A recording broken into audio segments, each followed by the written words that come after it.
Hi, and welcome to Ripples. That's the title of a new book by retired minister Norman Stolpe. It's a collection of stories that are inspiring and heartwarming and thought provoking. It's encounters that Norm's had with folks along the road of life. And in this video series, we want to show you the stories behind the stories, get a little bit of background on how these stories in the book came to be and the ripples that they've created. With me now is Norm Stolpe, my former pastor here at Central Christian Church in Dallas, Texas. Norm, welcome. It's rainy, it's stormy, but it's nice inside. It is, and very nice to be with you as well. So thank you. Thank you so much. I want to make it clear that it's not just we humans who create ripples in other people's lives.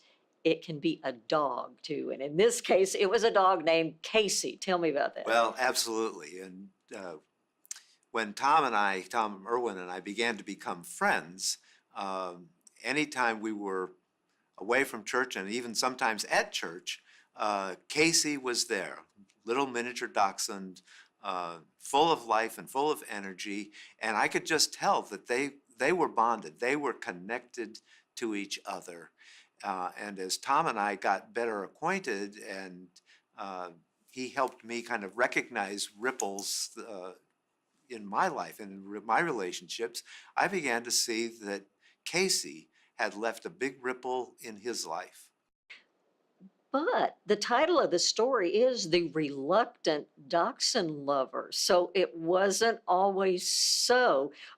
Could you read the part where we realize that Tom is being less and less reluctant, and also that you don't need to say a thing to send a powerful ripple? Well, right. And the dog was originally not his, but in the family, and he was a little distant at first, but Casey changed all of that. Casey was to be spayed. Tom drove Casey to the veterinarian and picked her up at 3 that afternoon. She was so tiny and weak.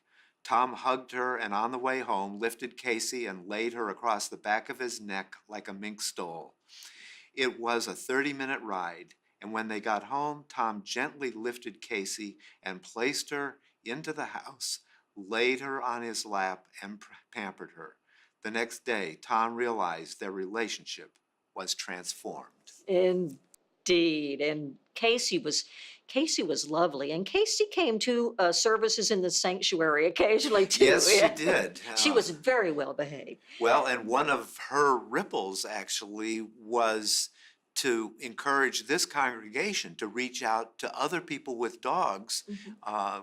We had a St. Francis blessing for a number of times, but now we have a dog park at this church that's still going after I've been gone for a number of years. And for a while, we used to have a special service on St. Rock Day, the patron saint of dogs. And we'd have the neighbors in with lots of dogs for our worship service. So Casey started all that. Indeed. What do you hope that your stories of these encounters, these ripples with family, friends, canines, strangers, what does that say about our shared humanity? Well, indeed it is shared. We're connected to each other, and there's some very basic things that we have in common. Love is probably at the core of that. And, people that we don't even know, but we see their pictures on the news, and we see a mother holding her child after a natural disaster or something, and we're moved by that.